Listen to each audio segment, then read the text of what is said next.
안녕하세요, 에이트입니다. 자, 여러분, 오늘은 2022년을 마무리하는 기념으로 지금까지 최고의 성능을 뿜어주는 인텔의 CPU에 대해서 한번 알아볼 건데요. 바로 13세대 인텔 코어 i9 13900K입니다. CPU 가격만 최저가로 80만 원대 정도죠. CPU만 이 정도 가격에 하는 거는 저도 사실 처음 써보는 거라서 정말 많이 기대를 했었는데 최근에 저는 작업용 컴퓨터를 따로 바꿨거든요. 그런데도 다시 좀 구매하고 싶은 그런 욕구가 생기더라고요. 한번 어떤 성능을 보여주는지 테스트한 것들 보여드릴게요.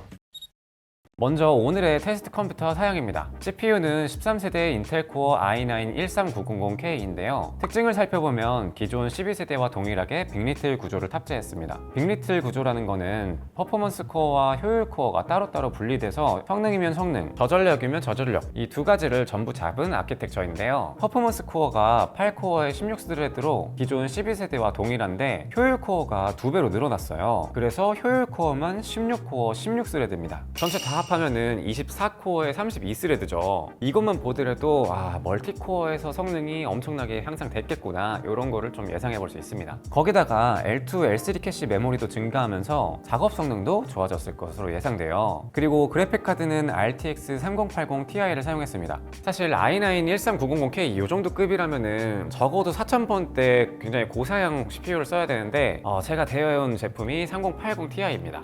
아마 대부분 이 정도 급 CPU를 사용하는 분들은 4090으로 맞추겠죠? 램은 DDR5 16기가 램 2개를 꽂아서 듀얼로 사용했고 나머지 사양들은 화면에 보이는 스펙표를 잠깐 멈춰서 확인해주세요.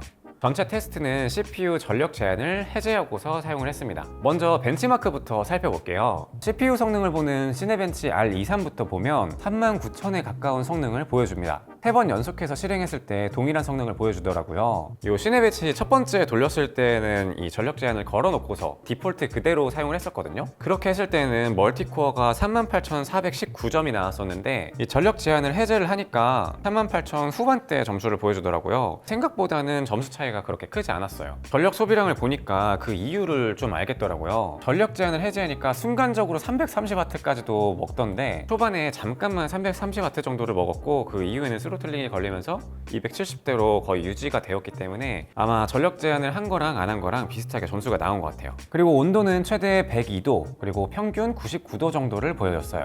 일반 커스터머 CPU에서도 순간적으로나마 330W까지 먹는 이런 제품이 나오다니 좀 약간 황당하기도 하면서 좀 새롭네요. 정말 성능만큼 어마어마하게 전력량을 소비하는 것 같습니다. 싱글코어는 전력 제한을 해제하지 않았을 때 2100대 후반대를 보여줬고요. 전력 제한을 해제하고 나서는 2200점대를 보여줬습니다. 그리고 전반적인 작업 성능을 테스트하기 위해서 크로스마크 벤치도 돌려봤는데요. 전체 스코어가 2480점대로 나왔습니다. 이 정도면 진짜 좀 상당하죠.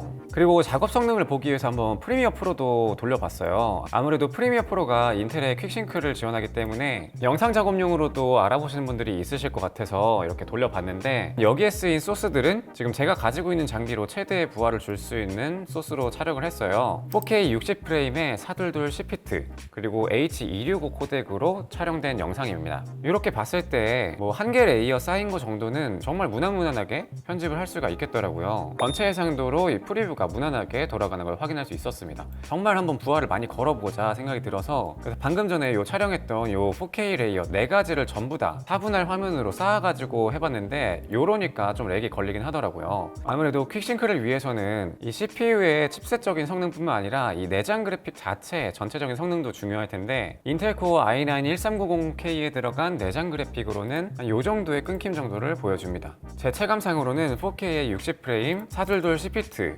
H265 소스를 4개 정도 엎었을 때 1, 2초 정도 늦게 따라오는 그런 느낌이에요. 한두 개 정도의 레이어는 무리가 없지만 3, 4개 정도의 레이어를 쌓았을 때는 아무래도 무리가 조금 가는 느낌입니다. 자, 이제는 실제로 게이밍 성능에 대해서 한번 살펴볼게요. 게이밍 성능의 경우에는 i9급의 이런 CPU를 맞추실 분들이라면 보통 80급이나 90급 이 정도를 알아보실 거기 때문에 풀 HD 정도의 게임은 사실 차고 넘치겠지만 그래도 FHD랑 QHD 이렇게 두 가지 테스트를 한 거를 보여드릴게요. 먼저 배틀그라운드 FHD로 돌려봤을 때에는 맵마다 조금씩 다르긴 했지만 산 위에서 멀리 있는 맵까지 다 같이 볼 때에는 최저 프레임이 한 200프레임대 정도를 보여줬고요. 실내나 넓은 지역이 아닌 곳을 바라볼 때는 400프레임대까지도 보여줬습니다. 1% 로우 프레임 프레임이 194, 그리고 0.1% 로우 프레임이 135프레임이라서 배틀그라운드는 정말 무난하게 돌릴 수 있다, 이렇게 생각하시면 될 것 같아요. 포르자 호라이즌 5도 돌려봤는데요. 평균 프레임 120대 프레임, 그리고 최저 프레임은 100프레임대로 부드러운 화면을 보여주고요. 1% 로우, 0.1% 로우는 각각 99프레임,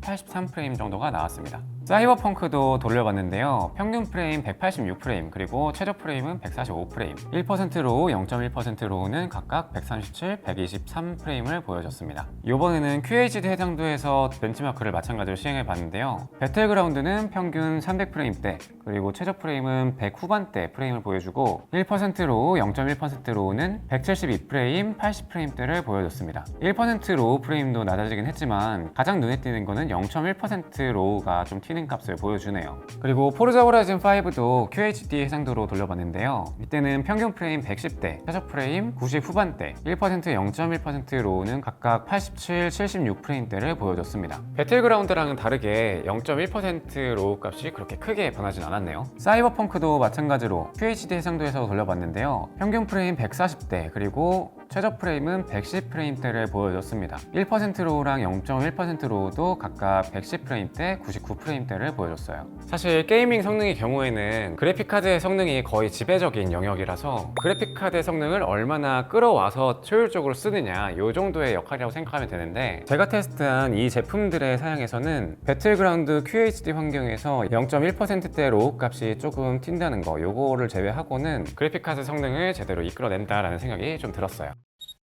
자, 오늘은 이렇게 2022년 인텔의 최고 사양 CPU인 13세대 인텔 코어 i9 13900K 성능에 대해서 알아보았는데요. 제가 12세대도 없고 RTX 4090급도 없어가지고 완벽하게 원하는 테스트를 좀 진행하기는 어려웠지만 12세대랑 좀 제가 검색한 바로 비교를 하자면 13900K에서 전력 제한을 80W 정도로 낮추어도 12900K급 정도의 성능을 보여줄 수도 있다고 해요. 그러면서도 가격도 올리지 않고 출시를 했기 때문에 관심 있으신 분들은 한번 확인해 보시면 좋을 것 같습니다. 이번 영상은 여기까지고 다음엔 더 좋은 영상으로 찾아오도록 하겠습니다. 감사합니다.